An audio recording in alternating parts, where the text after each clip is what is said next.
Yo, welcome back to the channel, guys. Today is December 17th. When you'll be watching this, it'll be December 18th. And yeah, today's chill. I'm a little bit sore. I went to the gym yesterday. I got my gym schedule intact, so God willingly, we're going to keep this up, and hopefully by next year, we'll be in, well, next year is in a couple days, but hopefully by the end of next year, we'll be in tip-top shape, and we'll be maintaining it. So I got my setup set like this. I'm not a gym freak, by the way, guys. I'm not a gym freak. I don't know much about gym culture.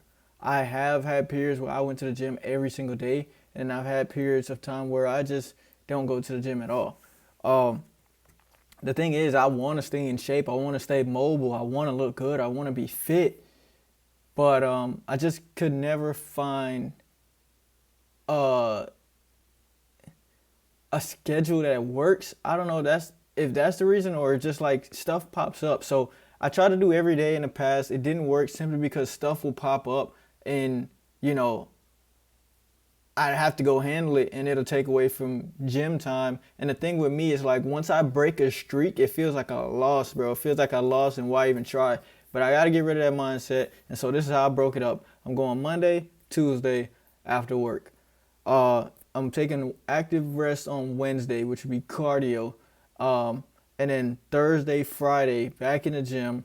And then an active rest on Saturday, cardio again. And then Sunday, full-on rest day, guys. Let me know what your setup is like in the comments. Hopefully this one works out for me. I'm going to the Planet Fitness down the street from my house. I used to have a Lifetime membership, and I really enjoy Lifetime, by the way. A lot of people say it's expensive, and it is a bit pricey, but they have everything you need, and it's a well-rounded environment. You meet a lot of different people in there, and most of those people are doing something good in their life, and you can meet some good quality people at Lifetime. But it's more like a club, you know what I mean? Like, you got everything there. It's more like a club. You could kind of hang out there all day, and that's really what I like about Lifetime.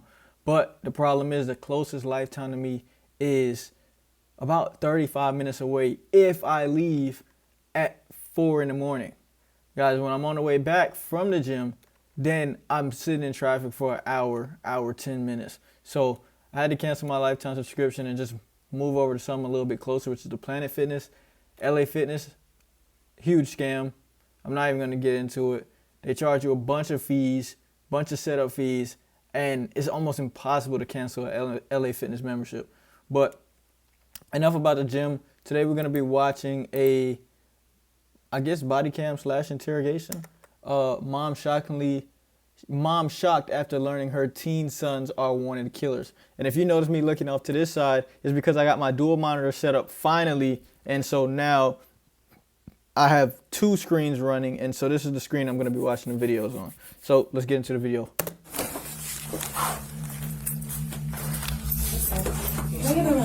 This is Tiffany, mother of Tyler and Eli Chafin. Just hours earlier, her two sons brutally killed a man and left his body by the side of the road. I felt I had to shoot Wills to make sure my brother didn't get hurt. That's the place I always tried to protect the children. As Tiffany listens in horror, the brothers insist they were only protecting each other. But the truth is far darker. It never turned out to be. My boy wanted to kill somebody, and then... Over the next 24 hours, Tiffany will face the worst day of her life as she slowly pieces together the horrifying truth that she's raised two terrifying killers. And your brother murdered somebody. I love you very much. Some people have a fucked up way of looking at things. But a killer is a killer is a killer, right? Shout out to Dr. Insanity for the upload, by the way. If you guys want to check out the video yourselves, you can go ahead and head over to his channel. The Chafin brothers' Sunday begins like any other morning in their parents' remote home near Aztec, New Mexico. They're sitting in the living room watching gun YouTubers and playing video games. A young woman is with them. She turns to the brothers and asks if they would kill for her. But just then, her phone buzzes, and in that moment, something in her snaps. She stands up, looks at the brothers, and tells them They're going for a ride and to bring guns. 2 hours later, in a quiet trailer park, residents hear 4 sharp gunshots echo through the area. When they rush to their windows, they see a man lying motionless in a puddle of blood and a car speeding away from the scene. So basically, they killed this guy for the girl. Look cool in front of the girl. I mean, that's usually how it goes. Seconds later, 911 calls begin pouring in from terrified. Guys, if you think about it, most of the stuff that guys do is to impress or get girls in some way. Unfortunately, they would even kill somebody if it makes them look good. Now, I'm not going to be here jumping to conclusions, but I can just say based on experience that guys will do a lot of stuff to impress a woman. And just think about it. Most of the stuff that we do is to get women. I mean, like the clothes, down to the clothes we wear, some of the hairstyles even, like, and you can deny it if you want all day, deny it. Oh, say you just do it because you like it, or it's you know what I mean? But we all know the truth. We all know the truth. You're doing it because the bitches like it, right? You wanna look cool, you wanna look tough because the bitches like it. If the bitches like nice guys, you know, if that's who they went for, the nerds. If the girls just went for the nerds and the street guys, the cool kids, they got no women, they would all go nerds. Everybody would go nerds. Everybody would be in the house studying. The girls control the world, honestly. Like, if the girls went and said, look, we're done with the street guys. We are done with the tough guys. We're done with the bad boys. We want to go straight nerds. We only like nerds. And not just say it, but actually do it. Like, you see all the hot chicks with just nerds. You feel me? Like, in school, like, none of the street guys getting any attention. They're like, oh, get away from me. Yeah, you dirty, you bum.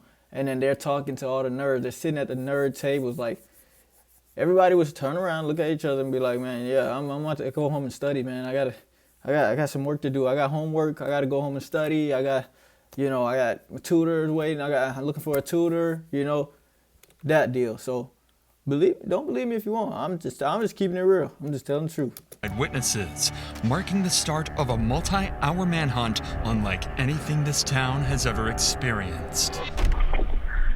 This is just a shootout. Somebody got shot over here. And I think somebody's either dead or bleeding across the street. One of the two. He was walking out of the house and they just started opening fire on him. It's like a white SUV. I'm the neighbor. I do not want my name used. Gunshots less than 5 minutes ago. He hopped into a white, looked to be like a Ford Escape. Within minutes, multiple officers rush to the scene with no idea what they're up against or if the shooter is still somewhere nearby. The following footage has never been seen before until now. Viewer discretion is advised.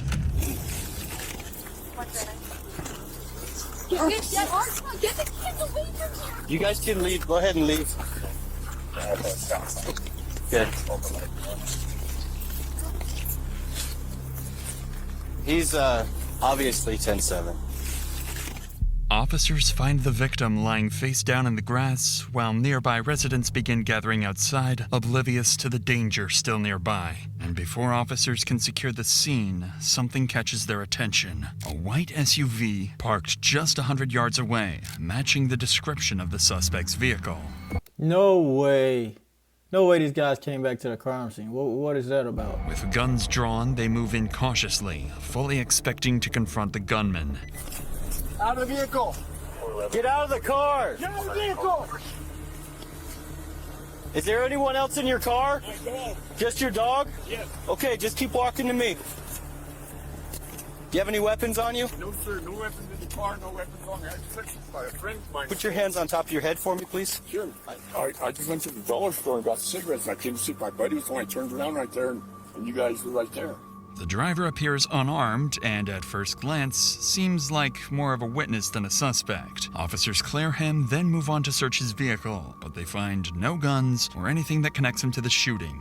That leaves police with almost nothing to go on, and they still don't even know the victim's identity. But that's about to change because the driver is about to give officers their first real lead of the day. When I pulled in there was a Blazer almost like this, only a bigger one. The flashback. We got on the highway and he turned towards the Aztec. Okay. On the highway. Cool if I open it real quick? No, go ahead. Okay. No. Just to make sure. Yeah. Witness said he saw a white Chevy Blazer headed eastbound on 38th. He said he saw it turning, going really quick on the back road and then turning to Aztec. Okay. More than likely, probably okay. With the help from witnesses, police now have a clearer picture of what they're looking for. Specifically, a white Chevy Blazer with gold trim that...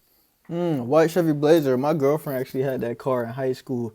Funny story about my girlfriend in high school, right? So I really liked my girlfriend that I have now in high school, right?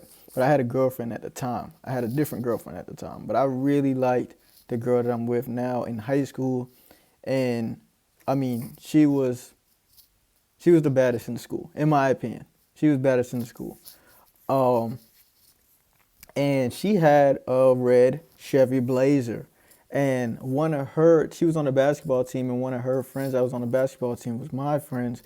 And so one day we were looking for somewhere to smoke. I used to smoke weed. We were looking for somewhere to smoke. And she said that we could smoke in Gigi's car. Gigi is my girlfriend. We could smoke in Gigi's car.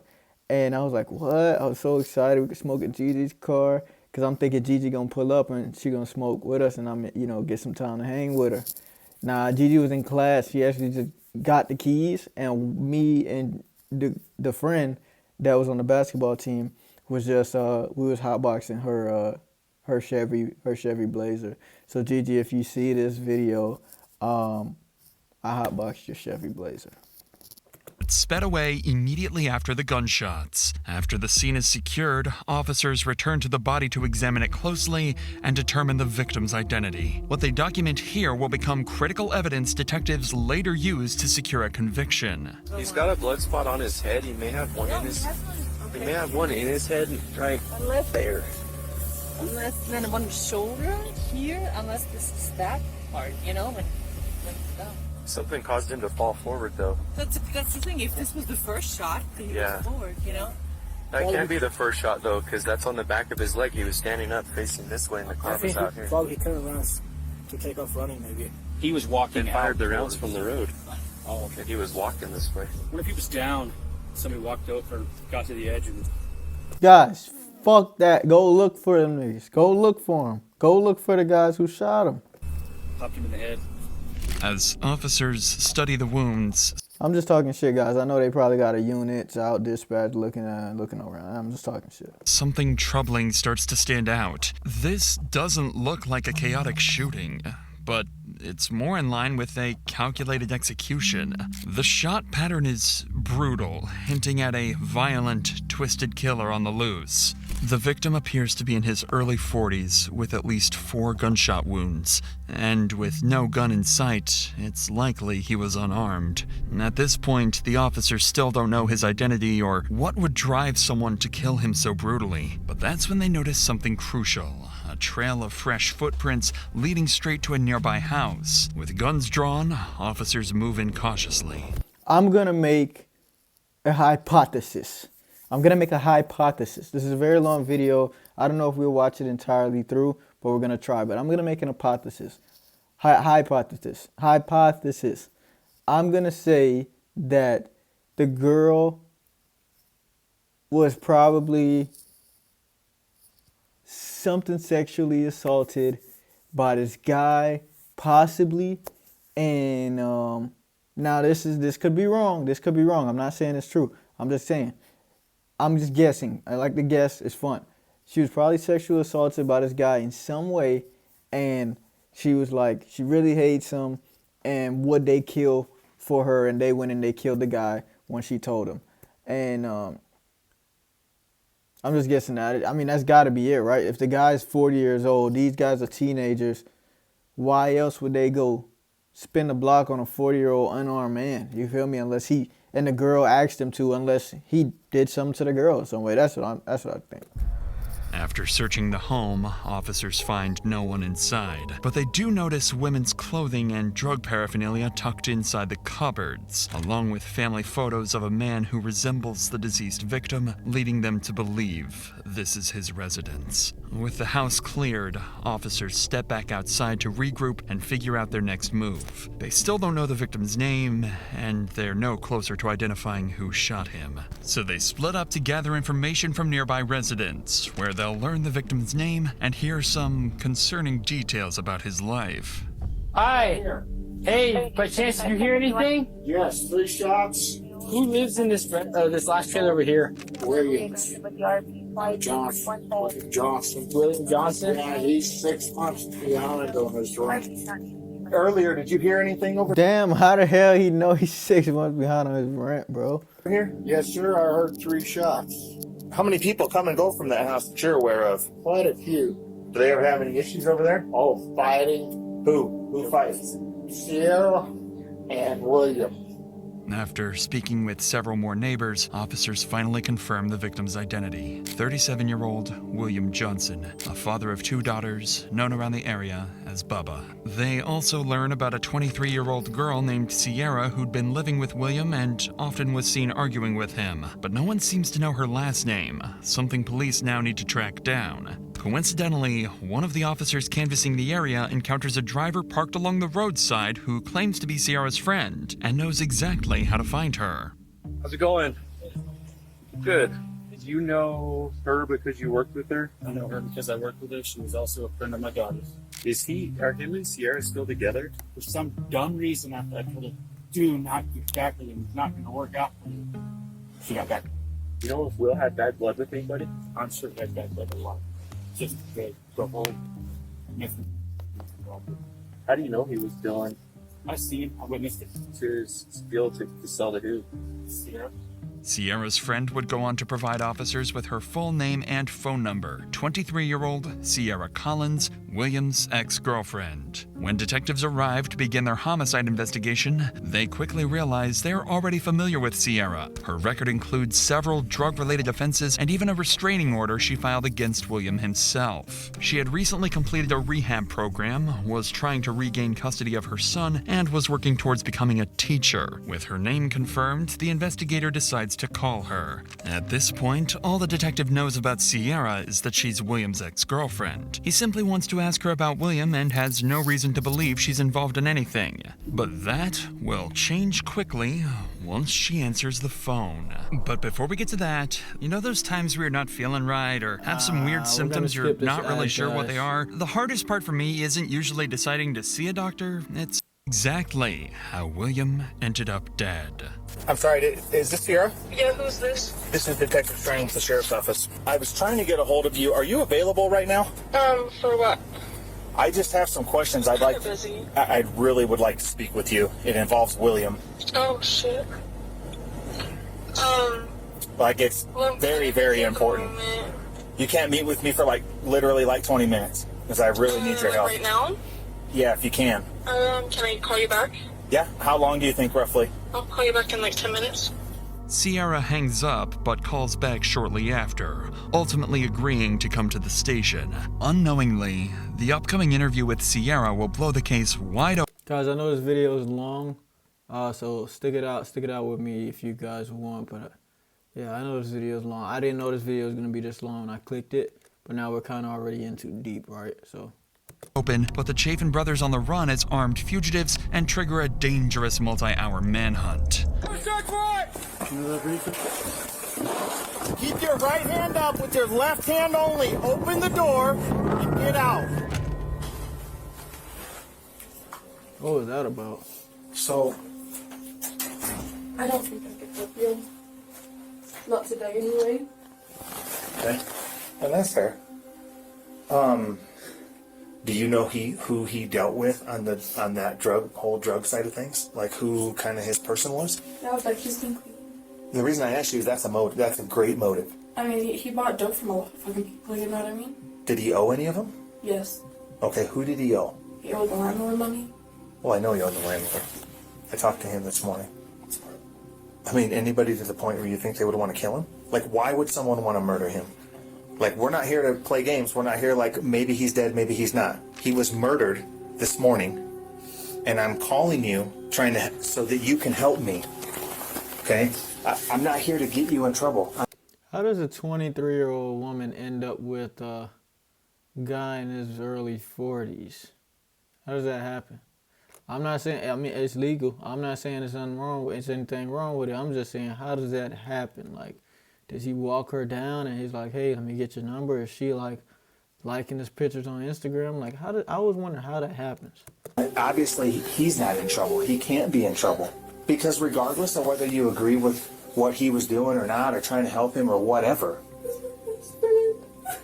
Why'd you guys break up? Can't get his anger under control. Was he abusive to you? Yeah, but when it was good, it was good. Sierra starts crying almost immediately, but the detective can quickly tell it isn't genuine grief, more like someone afraid of getting into trouble. Seeing this, he shifts the conversation to William's phone. Officers had found it at the crime scene earlier, believing it might contain crucial evidence. The detective brings it up to see whether Sierra is willing to help unlock it, something she would do without hesitation if she truly cared about William. What's the passcode for William's phone? Don't tell me you don't know, because I know that you do. I know that you know. And I know. How does he know she know the password to his phone? Come on now. That's her ex-boyfriend. She could not know the password to his phone. Genuinely, don't tell me you don't know, because I know you know. How do you know she knows? That you know, and listen, I'm going to tell you something right now. The chain of events that took place, if I can access that phone, that will help me huge. Honestly, he didn't even have one. No, he does. There's a code on it. What is it? I haven't been on his phone in a long time. You're not in trouble. You're here to help me. I'm in trouble. You are here to help me. That's why I called you. Yeah, I know, but then I'm gonna get in trouble. Like, how? For what? I don't know. Probably the shit on his phone. Why would you be in trouble for what I see on his phone? I probably said mean things and he said mean things. I brought you here because I know that in your relationship, I know you love him. 1128. Like, how do you know that? Because that's the day that we met. Sierra's reaction here is concerning, to say the least, outright refusing to help unlock the phone because she's... Honestly, no. I would honestly do the same thing. I'm not gonna tell you the password to the phone. If anything, I'ma look in that phone. Cause yeah, I mean, yeah, I want to help William. I want to, help find out who killed. But nah, bro, we got messages in there. We may have talked about some completely separate stuff, some weed we bought, or we may have a plug address in there. You feel me? Some of our other friends may have did something and text his phone about something, and now everybody in trouble because I gave you the passcode to William's phone so we could find out who killed him. Nah, I can't do it. I can't do it. Worried it might contain something incriminating is a major red flag for the detective, and her lack of cooperation is doing nothing to That's fair. help her case. But things don't stop there. As the interview continues, Sierra soon reveals the real reason she won't talk. I just feel like I'm gonna get in trouble if I say something wrong and I don't. Like, for what? Well, I mean, I guess, what do you think? I mean, did you shoot him? So what do you think? I can't go to jail. I'm trying to study to be a teacher, like I just... You're not going to jail for anything. I just wish we could go for a walk and like you didn't have to use Let's go. I'll leave my shit in here right now. We'll go walk down the street right now. We've got those old fancy pins and the fucking microphones probably, I don't know. This is a regular... This isn't the fucking FBI on TV. Drug addict, okay, so I just be paranoid, like... This camera right here, this is the only camera. My phones are right. I will leave all my shit right here. We go for a walk right here. Even though Sierra admits she knows who killed William, she refuses to say it inside the interrogation room. So the two agree to go for a walk, and the detective leaves his body camera behind as he escorts her outside, hoping she'll finally talk. Outside, Sierra explains that her friend Tyler Chafin, whom she met in rehab, and his brother Eli were the killers, and insists she had no part in the murder, claiming... What? No. Don't tell me the girl that they were chilling with is that girl. It's that girl. Guys, it's that girl. His ex-girlfriend, come on, was chilling with these two guys and then set him up. Oh. The brothers were unstable, and the younger one simply wanted to murder someone. This, however, is only Sierra's version of events, a version that conveniently leaves out the week-long plan she set in motion to get William killed while letting someone else take the blame. For now, the detectives take her statements at face value, though he does confiscate her phone to search for any incriminating evidence. Following this, investigators begin digging into the Chafin brothers and discover that the older brother, Tyler, is a convicted felon with a prior arrest for assaulting a peace officer. To make matters worse, they find several firearm purchases, including rifles and pistols, registered to the Chafin household. With this information in mind, the brothers are officially considered armed and extremely dangerous, prompting SWAT to join the multi-county manhunt. At the same time across town, the brothers are already packing their guns and getting ready to flee, convinced that Sierra... Guys, I mean, just what? So you... What in the world did they think was going to happen? Were they just okay with just, okay, Sierra, we're going to go kill this guy for you, and then life as we know it is it's pretty much done. We're going to just bail, skip town, and run for the rest of our lives because you wanted us to kill this guy, and we like you. So, and my little brother, he's throwed off. He wants to kill somebody anyway, so let's just go do it.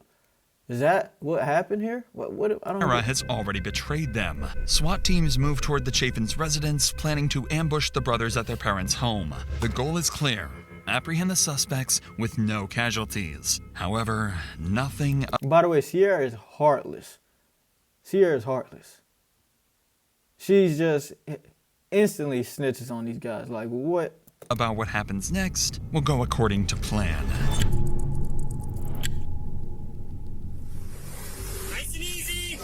The vehicle just left, so Sam, we're just gonna be putting along. Armed and ready, SWAT races to the address. They set up surveillance on the roads surrounding the residence, waiting for the suspects to either arrive or make a run for it. That's gotta be the worst house ever. Right there, all three roads, just, yeah. Once officers arrive, they immediately surround the home and begin attempts to draw the brothers out. Ready? Got it. Move. All right, before they go in, guys, if you made it this far into the video, I know it's a very long video, but if you're sticking it out with me and you made it this far, make sure you hit the like button. It supports the channel, and make sure you hit the subscribe button. We're on the road to 50 subscribers, and once we get to 50 subscribers, we're going to do a $50 giveaway. Ooh, free $50. Who doesn't like free money, right? Everybody loves free money. So make sure you hit the like button, hit the subscribe button, and drop a comment down below. Let me know what other videos and what other channels you guys want me to check out. If you guys don't know, it's very, very hard to find good videos. I never knew it was this hard to find good videos, right? I watch YouTube all the time, but I kind of just mindlessly watch whatever I find interesting. But it's very hard to find videos where I can, like, comment on because most of the time I'm just watching, right? So drop a comment down below. Let me know what channels I should check out, what are the videos. And soon we're going to be opening up, like, a DM or some sort, or Discord. I don't know, where you guys can just send me videos that I can watch. So let's get back into it.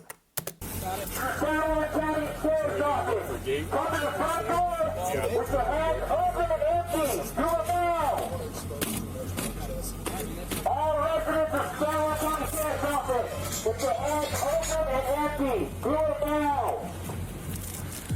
After several unsuccessful attempts to get the brothers to surrender, SWAT begins preparing to breach the residence. Yeah, this door should be easy to breach. Okay. It wiggles a lot. If you just fucking boot it, go ahead. Okay. Well, we got the 2 steps here. Hey, Sheriff, down the search warrant! Sheriff, down the search warrant! Yep. Lovato to command, successful breach. Looks like a den, goes into a dining room, possibly kitchen. Need one! Need one! Shotgun. Yeah. Need one? Yep. Guys, what do you guys think when a SWAT team like goes in and it's like no action, like none whatsoever? Like, you think they're disappointed? Do you think these SWAT guys are looking forward to getting in a shootout with some people and killing some guys, taking out some bad guys? I think that's how the SWAT team and the cops really think. I think they really want to get into some action, but they want it to be, they want to survive the action, right? They want to have control of the situation. They want to take out some bad guys. And like when stuff like this happens, they raid a house, they kick a door. Cause look how many of them it is. Like when they kick down the door and it's like nobody there, they're like, ah, rats. You know what I mean? He's like, ah, team one, Alpha 1, clear. I think they just probably wish like it was in the army or something, like it was like Call of Duty or something, because like, I don't know, man. That's what I think. Let me know if you guys are on SWAT, or if you guys know anybody on the SWAT. How do these guys think? Do they want to get into the action? I mean, they're fully loaded. If you look at these guys' kits, they have helmets and everything. I know it's like preparation, but I feel like it's just something in these guys that just want it to go down. They want it to go down. They want to come out on top. Or maybe they just hoping for a calm day at work. Who knows? This is weird, yeah. Let's move the shed to the right, and then there's the barn to the left. Through it, through. Plywood here.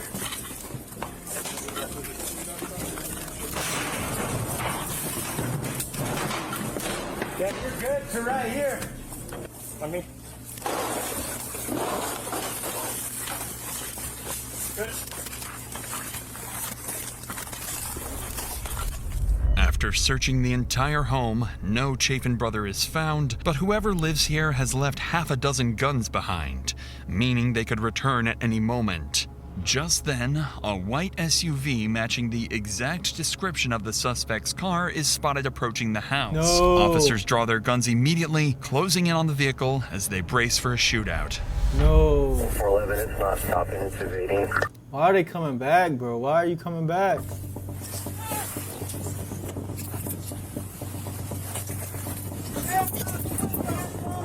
Okay. Keep your right hand up with your left hand only. Open the door and get out. Put your hands up. Turn around and face away from me. On your knees. Hands on top of your head. Hands on top of your head. Keep coming back. Keep coming back. Hands On your face. On your face. On your face. On your face. All clear? We've got 2 in custody, 6633. Officers successfully arrest the brothers and find an AR-15 rifle in their car, a reminder of just how deadly this confrontation could have been. They are then placed together in the same police vehicle to be taken to the station. This is a deliberate move. The car is equipped with a microphone that might capture the suspects coordinating a cover-up. The smartest move for the brothers would be to stay silent, but the police aren't dealing with the brightest. What they're about to say will give investigators all the ammunition they need for the upcoming interrogations, and a chilling glimpse into the twisted minds of these killers. Bro, I know these guys are fucking pissed. Or maybe not. Maybe they wanted to go to jail, bro. Because, I mean, they are pretty fucking dumb. Why would you come back to the house? Stop me. Okay, so I gotta reach down here. Yes, sir. Don't kick me, please. Did you say hi to Mom? Huh? Did you see Mom? Yeah. Coming with me. Alrighty, guys, hang tight, alright? Yes, sir. When you get to the jail, don't tell them that you want to commit or anything like that, alright? Okay. Me and you are gonna go to the same cell block. Okay. We'll be together and I'll show you how to do jail shit. Right? I don't have my gun anyways. Just be cool, okay? Where you dead? Yeah. What's he doing, you two? This guy hit a pistol in his crotch or something stupid like that. So whenever they had gotten to the places to take him out, yeah, he had pulled that shit out of it. Like, On the way to the station, Tyler, being the older... Bro, it's like... was the plan to go to jail? Was the plan was like, guys, we're ready to go to jail? Why? Look at these guys. They're smiling. They're like, yes. Yes. We're finally locked up, guys. Was the goal to go to jail? I don't know. I don't get it. On the way to the station, Tyler, being the older brother, immediately takes charge, telling Eli not to cry or bring up self-harm and to stick to their story. From this conversation alone, the detectives can already tell the brothers won't be easy to break, especially if they stay together. So once they arrive at the station, the brothers are immediately separated. From this point on, neither will know where the other is or what they've said. The detective assigned to interview the brothers is Detective Decker, who served with distinction and was recently promoted to sergeant. Decker's goal is to provoke one of the brothers into slipping up and contradicting the other, a strategy aimed at uncovering what really happened. Eli, the teenage brother who allegedly pulled the trigger, is the first to be interviewed. But once they sit down, Eli instantly starts bargaining and asks for something the detective could have never seen coming. A Popeyes 10-piece. Woo! I could smash a Popeyes 10-piece right now. Oh my gosh. Oh, I would love a Popeyes 10-piece. Ghost pepper flavor with the buffalo dipping sauce. Holy. I'm not snitching for it though. How you doing? Good. How's it going, man? Not too bad. How old are you? I'm 19. 19. Kid says not too bad. This fucking psychopath. I would like to have my parents in for the questioning, because anytime I've been told if they're going to do any questioning for you, is to have them in during the questioning. But you're at this point you're 19. The parent part generally applies to juveniles. Yeah, but I still like it.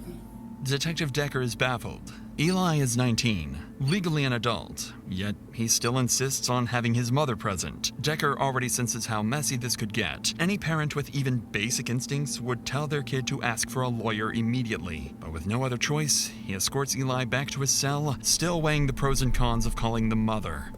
Alright. You guys know where I stand on this. Immediately ask for the lawyer. I'm not rooting for these guys or anything like this, but I mean, if you got the sense to ask for your mommy, you gotta have the sense to ask for your lawyer. Come on, man.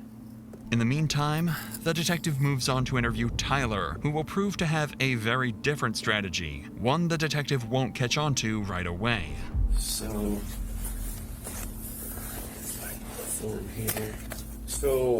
I gotta ask you before we get going, man, do you have any idea why you might be here today? Not really. Not really at all. And the reason that I tell you that is because I know we all screw up. We all do stupid things. But the reason that you're here today is in reference to William Johnson. Do you know who that is? I do. Okay, how do you know him? I met this girl. He was like her ex-boyfriend or something like that. What girl did you meet? Her name was Sierra. How long have you known Sierra? 3 weeks. Just recently? Yeah, just recently. Me and her are in the IOP together. 3 weeks. Now I don't know if that's true, but 3 weeks. That goes to show you I'm not lying. Dudes will do anything to press a chick, bro. He know this girl for 3 weeks and he already spinning blocks for her. Ugh. What is that? Yeah. Intense outpatient treatment. For? Alcohol and drug use. Are you using today? Yes, sir. No? Sober? Yes, sir. You know of William because of her? Because of her, she talked about him here and there. Have you ever met William? I haven't. Never? Never. Tyler shows no real reaction to what Detective Decker just said, instead playing completely oblivious, as if he has no idea why he's even sitting in an interview room. But underneath that act, the pressure is already cracking through, because Tyler already suspects Sierra has sold them out. He just doesn't know how much investigators have against him and his brother. Seeing this, the detective decides it's time to plainly lay it out and make sure Tyler understands that he's here for murder. A revelation that immediately sends Tyler scrambling to improvise. So like I told you, I'm here to talk to you about William Johnson. So what happened? So William Johnson was murdered. Dead. Yeah, dead. So I'm gonna be straight with you, man. I'm gonna beat around the bush. She was hanging out with us and we went to the storage place over there kind of by where he lives. We went to the storage place and she said, hey, let's go over here real fast. I want to check out my car. So we went over, drove in next to this house. And this dude came out and started approaching the vehicle. I then grabbed a .22 pistol and pointed at him and told him to stop. He got up in my face. I hit him with the pistol. As soon as I hit him with the pistol, he had something in his hand. I don't know what it was, but he got me in the head. We went to the ground. As soon as we went to the ground, he went for my pistol. And as soon as he went for my pistol, my brother shot him. Where were you at?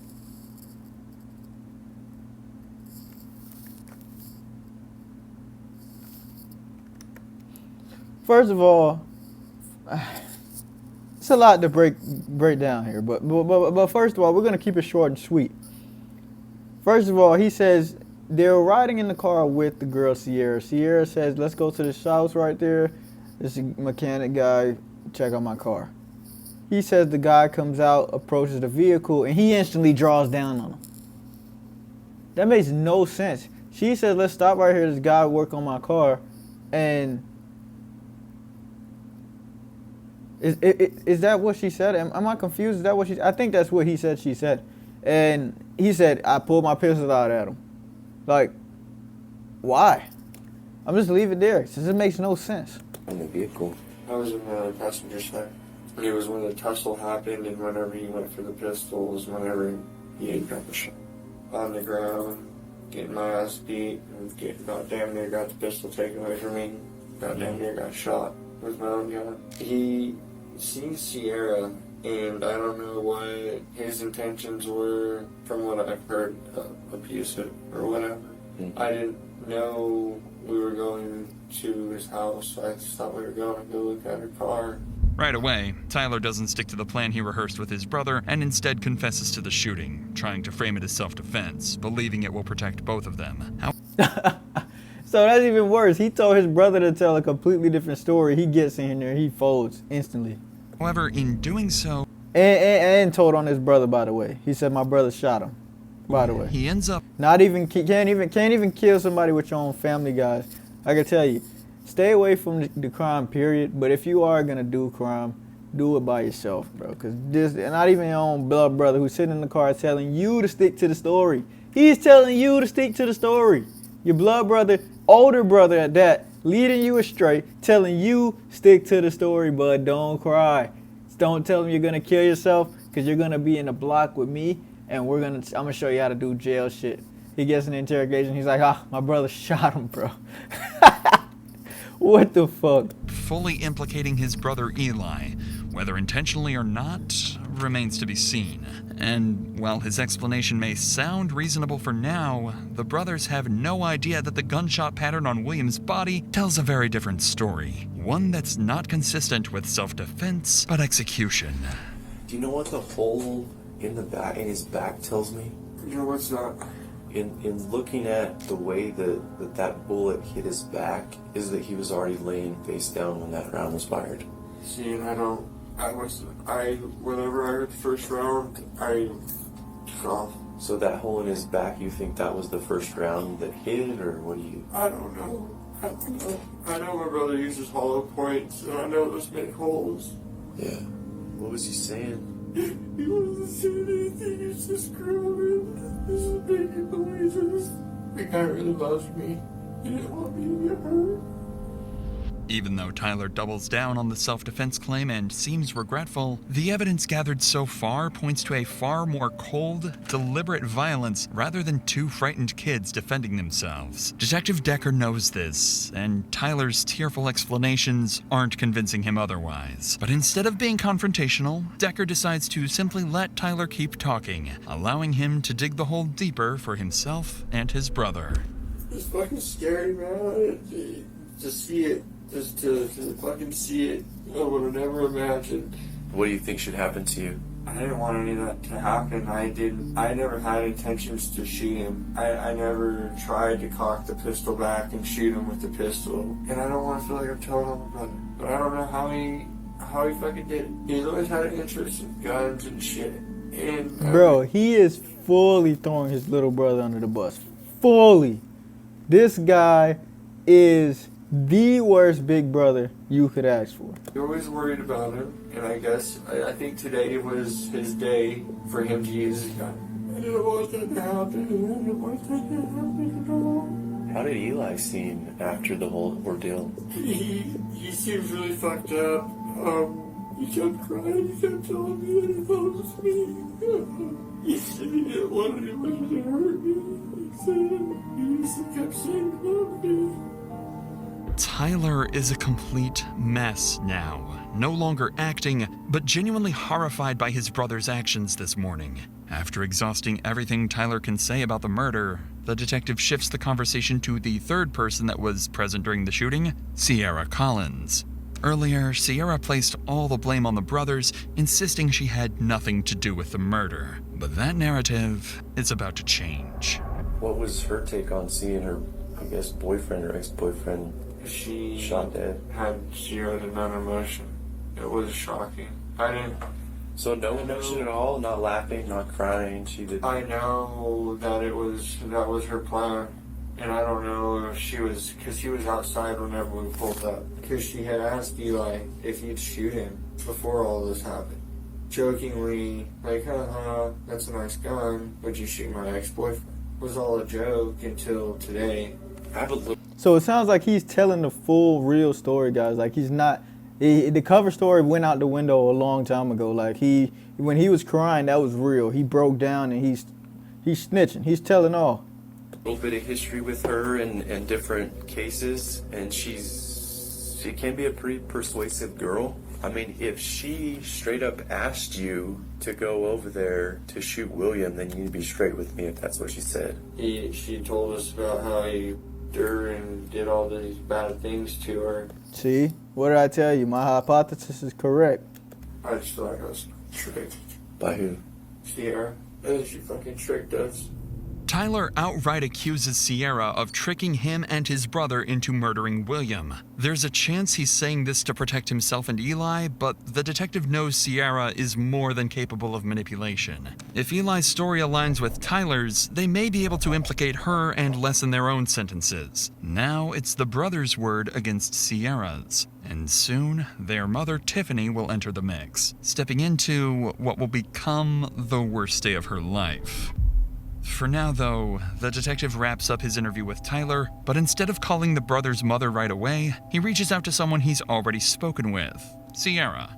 What she doesn't know is that the investigators have already spent hours reviewing messages on her phone, and they've uncovered far more involvement than she ever admitted. When Sierra arrives, she seems to sense it and immediately asks Detective Decker to turn off his body cam, apparently forgetting about the camera in the interview room. What neither of them realizes is that this will become the last known recording of Sierra. Man, she should have. First of all, how did they get her phone and go through her phone? And she knows she did this. Why is she giving out the passcode? Why is she not halfway to Mexico right now?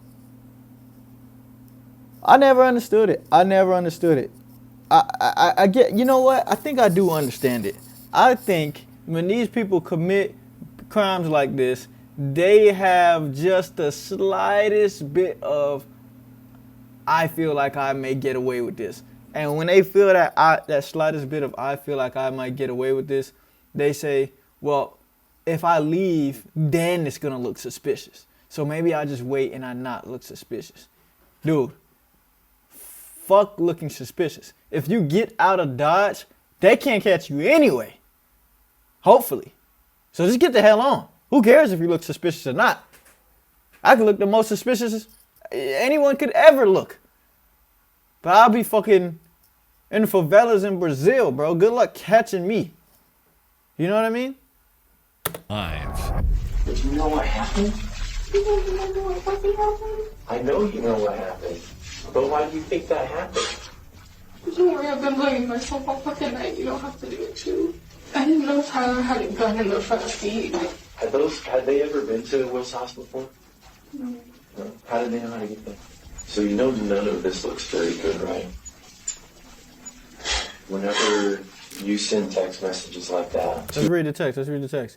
If I had 2 baby daddies, would you still like me? This is text with Tyler, one of the brothers. Yes, I would. Why, sweetheart? I only care about the person you are now. I don't care about your past like that. I would never. Ha ha.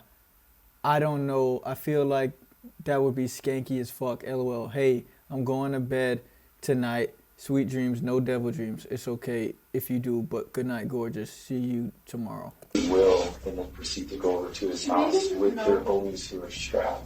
You didn't know that I was sending text messages to him? And William ends up dead because they shot him. It kind of seems like an orchestrated plan to me. Was it? Well, that was the I mean, these guys didn't know Will before they met you. Any info they got about Will came directly from you. I didn't want Will dead. So Sierra, here's what I think. I think that day that you had orchestrated a plan to go over there, but you went over there for a purpose. Those boys had no idea where that place was. But I didn't go over there wanting Will to die. All the evidence that I have says that there was something planned to go down there to do something. Look, I'm a piece of shit, okay? I didn't want him to die. Why my fucking boy wanted to kill somebody and he fucking did. Why didn't you help him? I said you were wrong. You guys just fucking killed any of his kids. Sierra continues to insist that Eli simply wanted to kill someone and that she had nothing to do with it. But at this point, none of what she says matters. Her phone is filled with incriminating. Well, fine, you got it, girl. You got it. What? I'm so over the games. It's so shitty of you to be this way. Can't just talk to me and let me know what the hell is up so I can move on. If that's really what the fuck you are doing or want to serious, then pull up. Pull up for what? Where? To get shot in the face.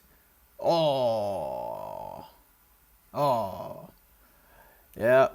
It's a wrap, guys.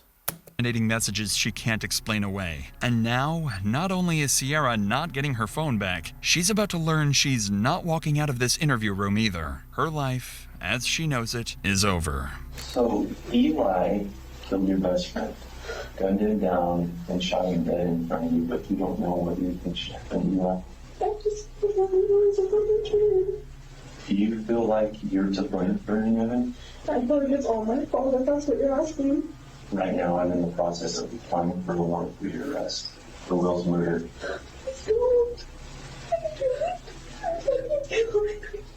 Sierra, I'm not saying that you are the one that went over there and pulled the trigger, but some of your actions directly impacted the way all that turned out. Will's dead. We can't bring Will back. So Sierra, if it's my choice, you're going to go to jail and you're going to be charged. Unfortunately for Sierra, nothing can save her now. The interview is concluded, and Sierra is placed under arrest for murder. Her breakdown at the end of the interview, however, hints at a much darker twist awaiting her, one no one could have predicted. By now, Detective Decker decides it's time to speak with the person who allegedly pulled the trigger, Eli. So he finally calls Eli's mother, Tiffany, asking her to come down to the station without explaining exactly why.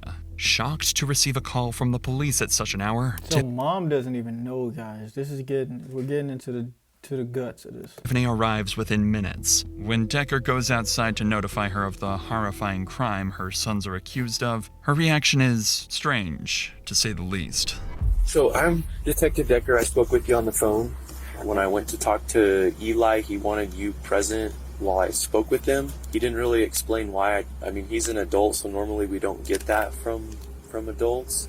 He's severely dyslexic. He is considered disabled. I guess our sergeant came over and talked with you and let you know that your boys had been in a shooting. Yeah, which I don't understand. Like, when, where, how? Clearly, Tiffany's reaction isn't what the officers expected from a mother whose sons are accused of murder. The detective is taking a big risk by allowing Tiffany to be present during questioning. While her presence could encourage Eli to open up, it could just as easily shut him down or prompt him to ask for a lawyer. For Detective Decker, the goal is to see how closely Eli's account aligns with Tyler's and to assess Sierra's true level of involvement. But for Tiffany, she's here to find out whether her teenage sons are truly heartless, cold-blooded killers. First of all, if the mom lives with them, she knows these kids are fucked up. All those damn guns in the house. Now, I got guns and I like guns, and my mom knew I liked guns growing up. But, I mean, you gotta have... I mean, look at that picture of Eli. Look at a picture of Eli in the mirror with the guns. I feel like every school shooter has that picture with the guns in the mirror. She has to know these guys are fucked up. Hey, Fred. Can I give him a hug? Absolutely.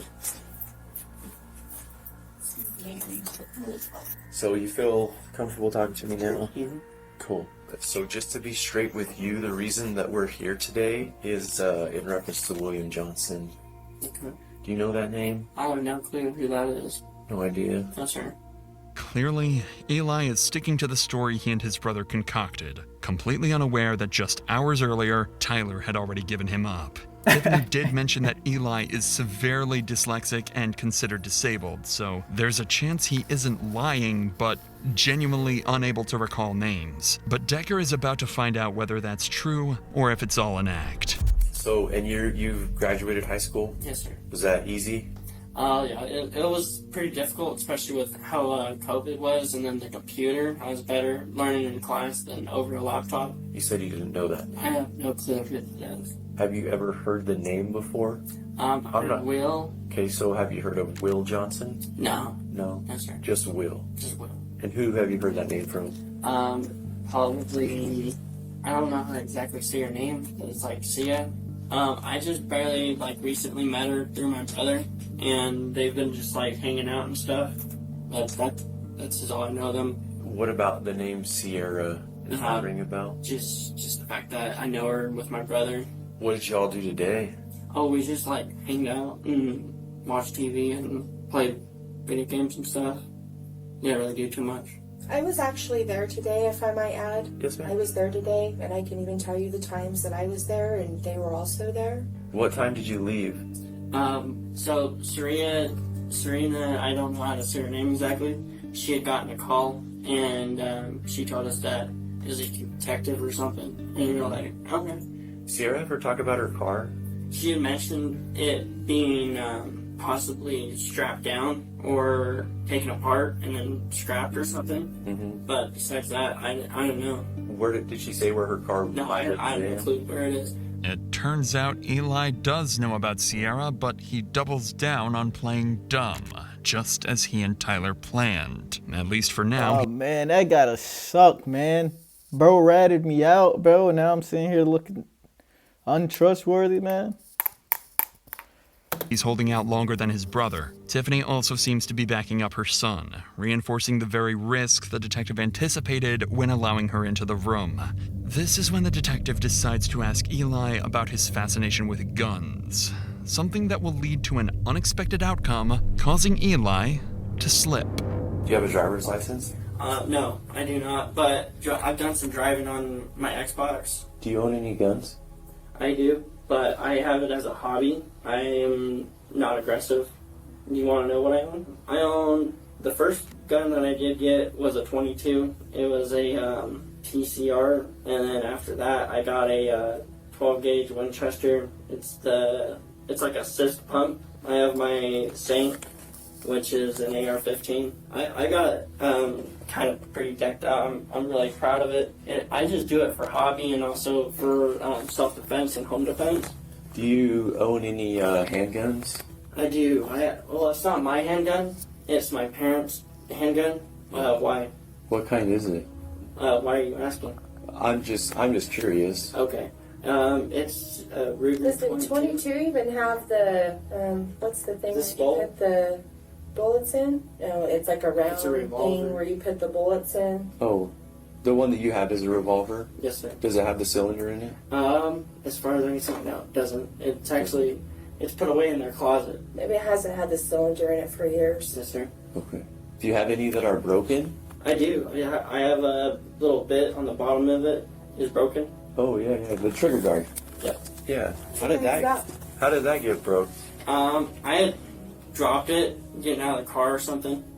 The detective notices how quickly Eli insists he isn't aggressive, a strange thing to emphasize unless you know you're being accused of something serious. So he plans to press Eli on that point, prompting... I mean, needless to say, these guys are absolute idiots. I mean, I don't even have to say it. They are dumb as hell. They should have never went and tried to impress this girl and kill this guy in the first place.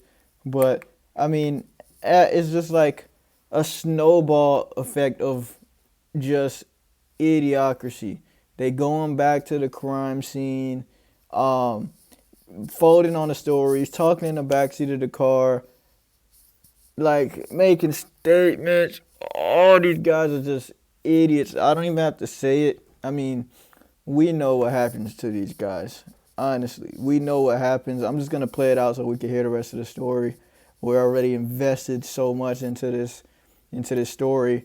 Might as well finish it out. But we know what happens, right? Everybody goes to prison because they're all stupid.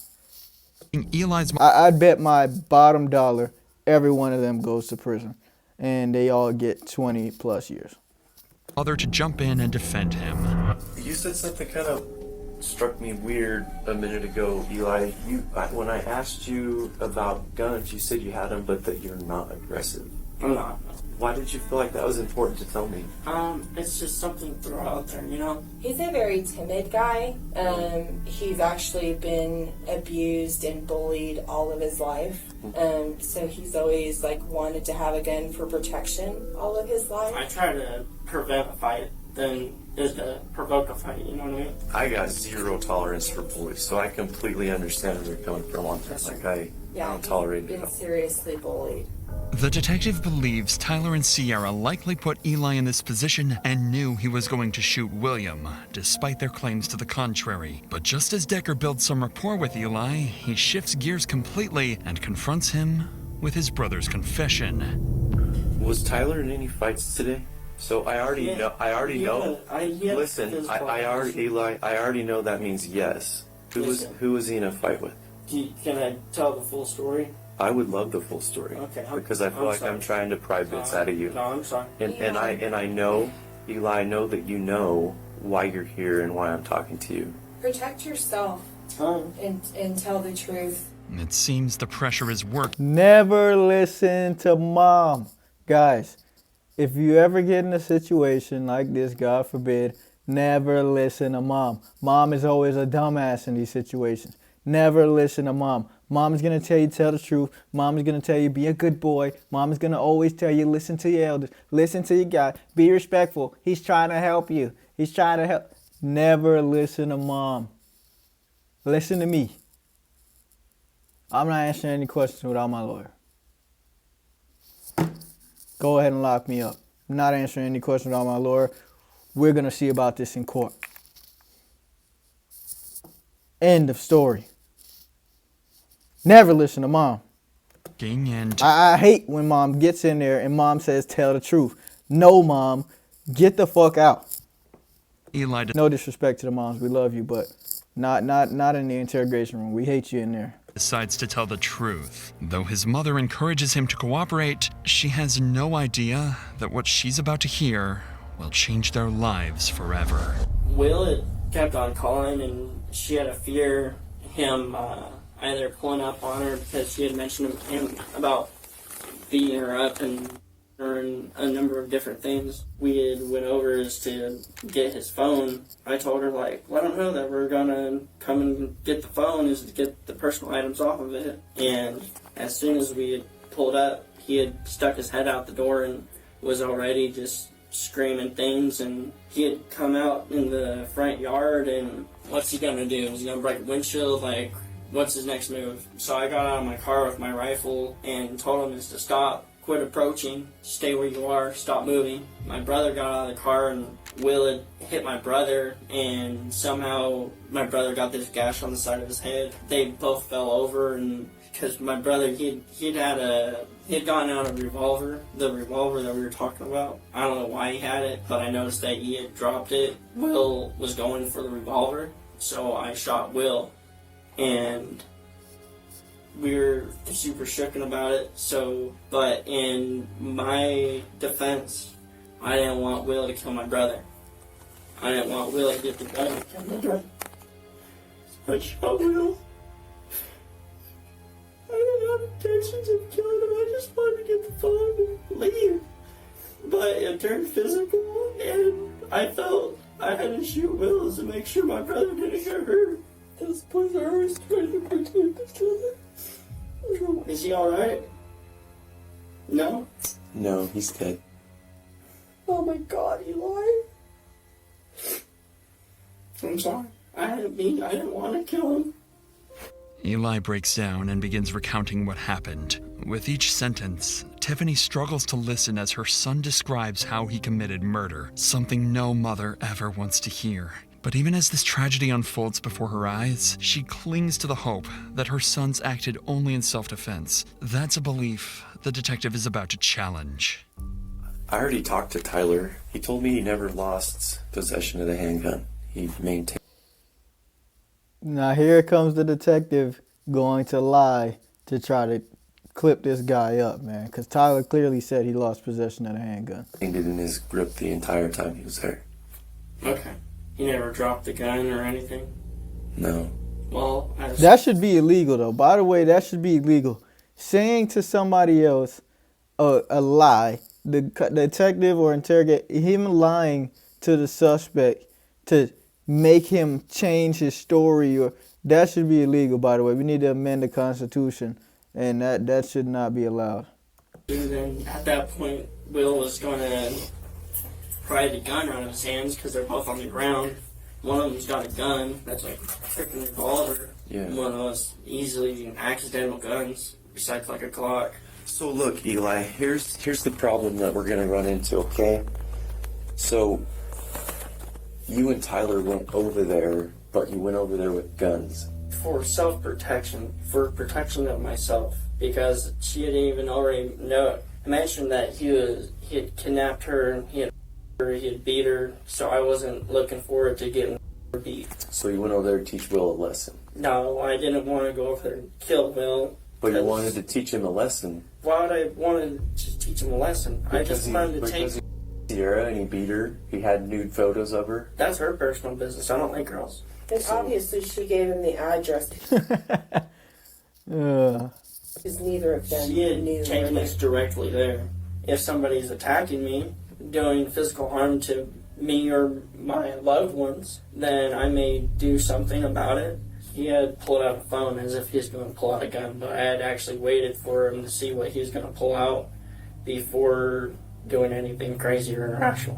Where did he pull it out from? He had... Can I get up to do an example of how he did this? Absolutely. So he'd come out and went like this, and then went and pulled out his phone all crazy and was like acting all stupid with it. And that's whenever Tyler ended up on the ground. He had hit him in the side of the head with a phone, and Tyler pistol whipped him. Have you taken any handgun courses, any like self-protection courses, any firearms courses? I do a lot of training on my own time. Okay. What does that look like? I'll watch YouTube videos on my and just learn from the YouTube. There's a number of different gun TikTokers that I've learned from out there.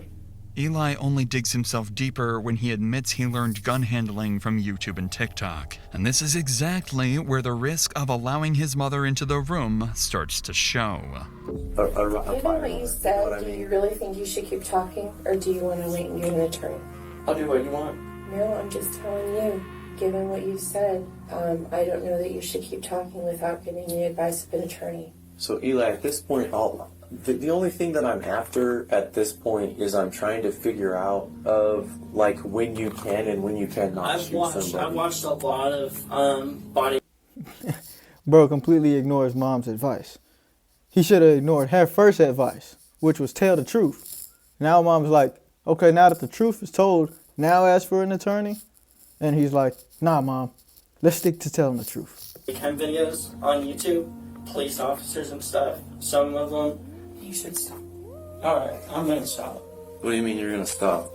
I think given the situation, he should probably have an attorney present.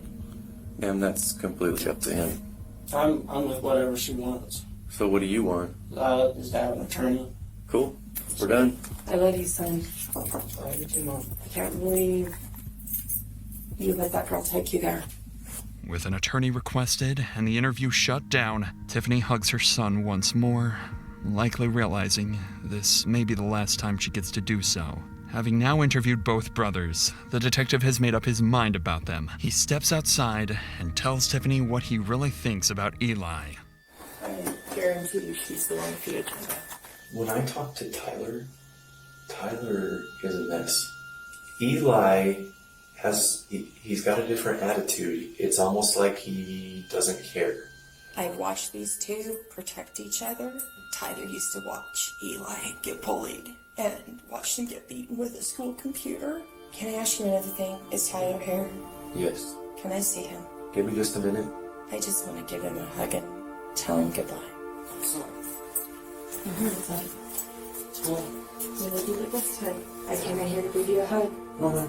And tell you to get a hug with your finger. Even to your brother. Oh, good luck, Chuck. Get a public defender. Mom said wait for an attorney like she had one on standby. Hell no. Get a public defender. These guys are cooked. GG's. I love you very much.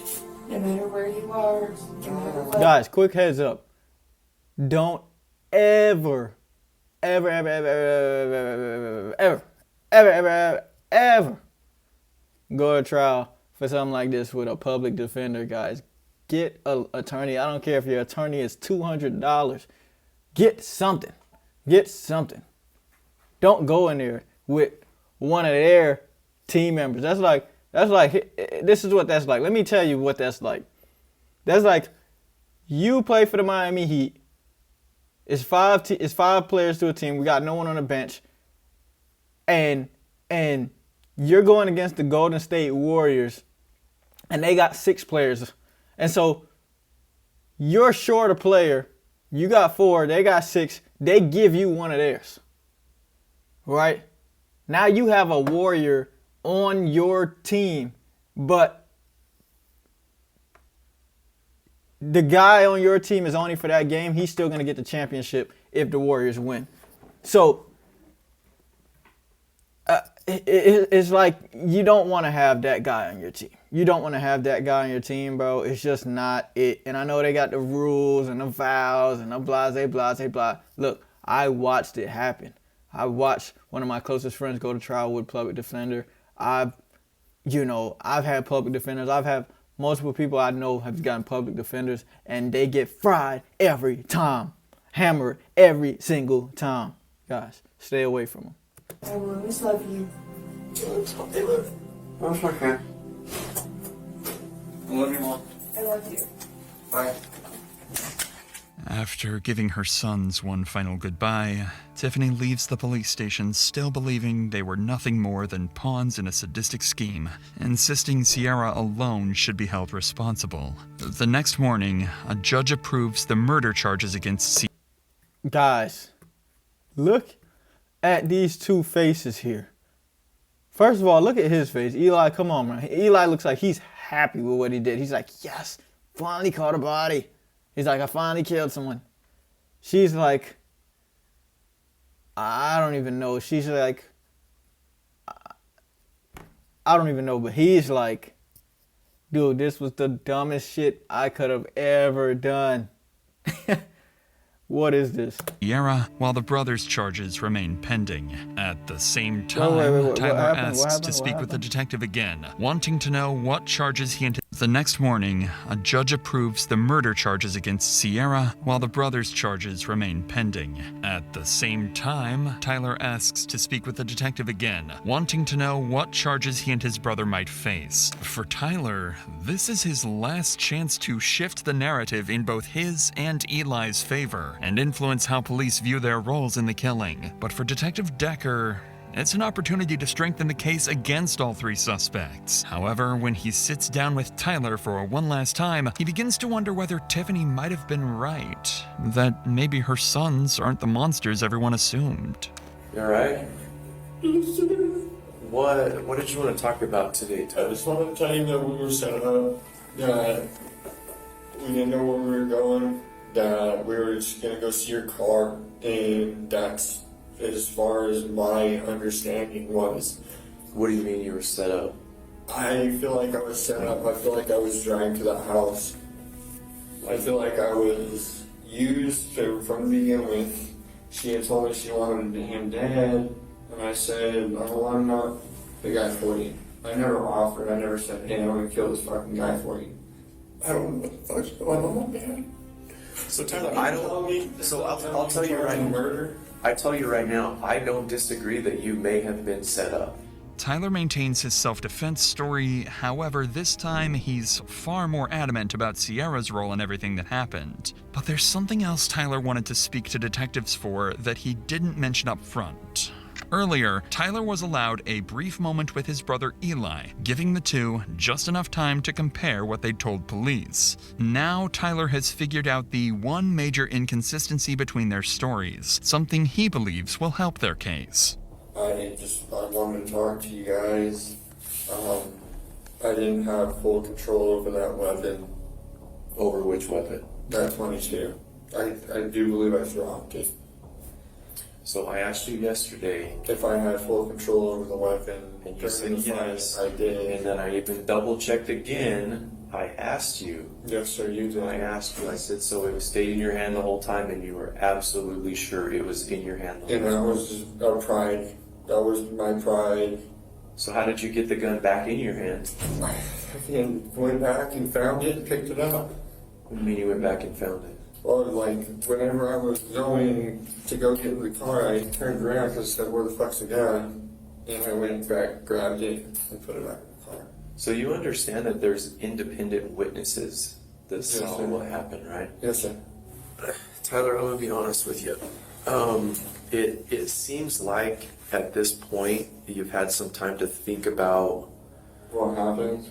Not only what happened, but maybe some things you could tell us to try to preserve yourself. This was Tyler's last desperate attempt to pull himself and his brother out of trouble. Detective Decker quickly realizes what Tyler really wants from this interview: to protect Eli and salvage whatever future they have left. So he decides to give Tyler the hard truth he's been avoiding.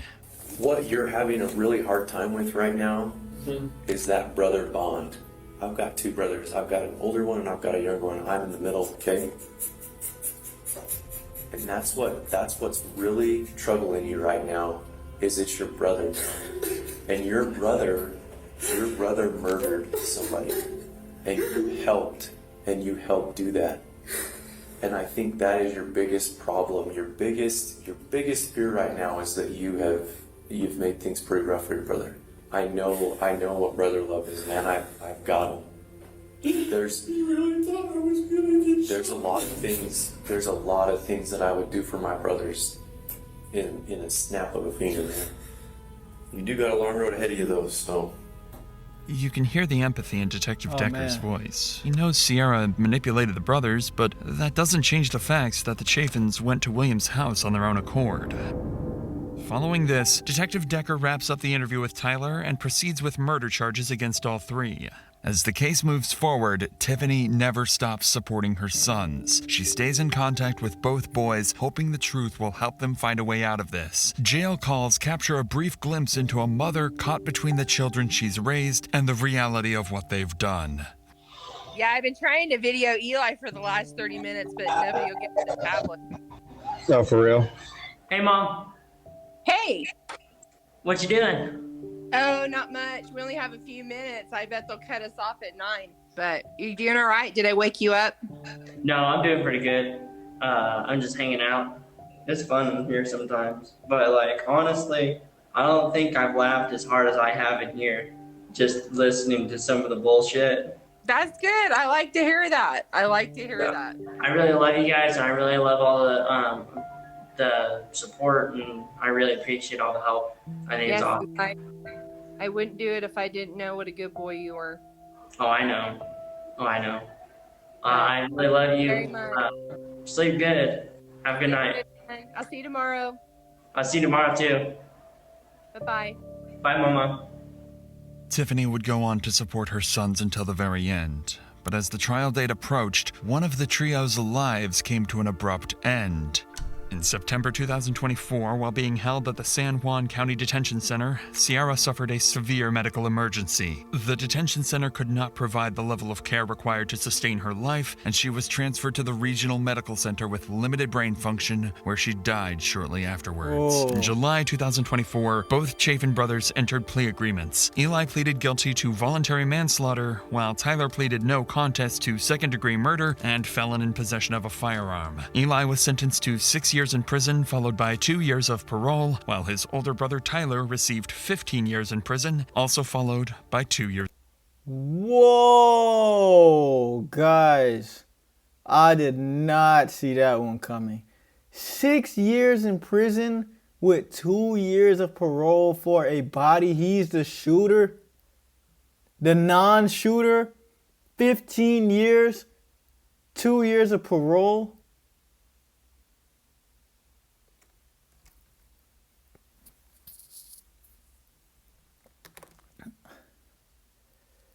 Guys, if you learn anything from this video,